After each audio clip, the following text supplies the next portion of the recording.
She was headed for business meetings in Mexico when they caught her. The daughter of the founder of a Chinese company that sells more cell phones than Apple was on a 12-hour layover in Vancouver. The Royal Canadian Mounted Police picked her up and galloped her away. U.S. intelligence knew Meng Wanzhou, Huawei's chief financial officer, would be in Canada. She was accused of fraud and allegedly skirting U.S. sanctions against Iran. One of the world's most wanted women would soon land in the Great White North. Put under house arrest, Meng has since been grinding out her days in a $4.2 million Vancouver home, awaiting a court hearing about possible extradition to the U.S. That hearing is set to take place this month on January 20th.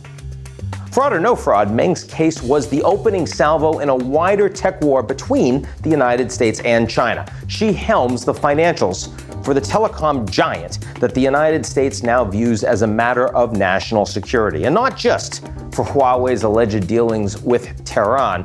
I'm talking espionage and theft of intellectual property. I'm also talking fifth-generation wireless technology, or 5G, and its promise to revamp the global economy. It's a national security concern. Huawei is a big concern of our military, of our intelligence agencies, and we are not doing business with Huawei. That shift against China's most well-known brand, its executives, and its access to U.S. suppliers is part of the most meaningful geopolitical fissure since the collapse of the Soviet Union.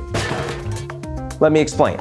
Half a century after Nixon went to China to reestablish relations, the world's two largest economies are now increasingly going their own ways.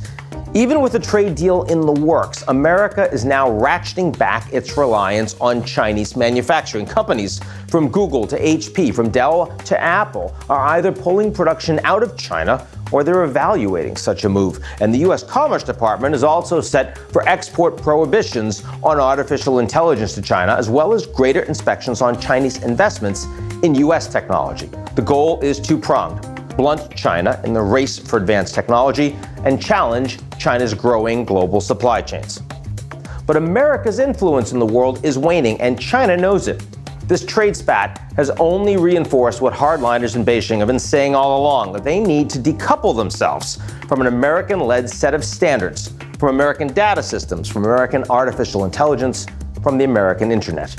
And that's exactly what China is doing. President Xi Jinping has called for a new long march to break China's technological dependence on the United States. And at the same time, China will expand efforts to reshape its supply chains in a new and increasingly bifurcated world. That's not globalization.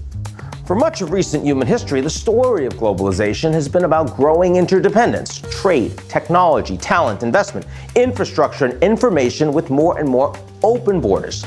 This decision to decouple China's technology from that of the United States is the first major step away from all of that.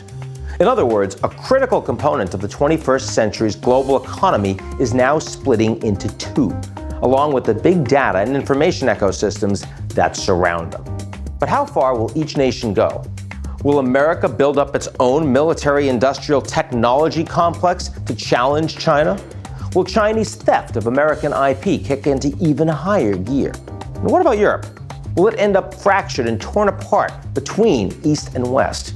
Ironically, the very man who back-channeled with Beijing all those years ago ahead of Nixon's visit to open China may be doing it again as the relationship enters this new phase. Former Secretary of State Henry Kissinger recently met with Chinese President Xi Jinping. They actually met twice over the course of a week, just 1 month after expressing a cautious hope that it's still not too late to find common ground. We are still in the foothills of a Cold War.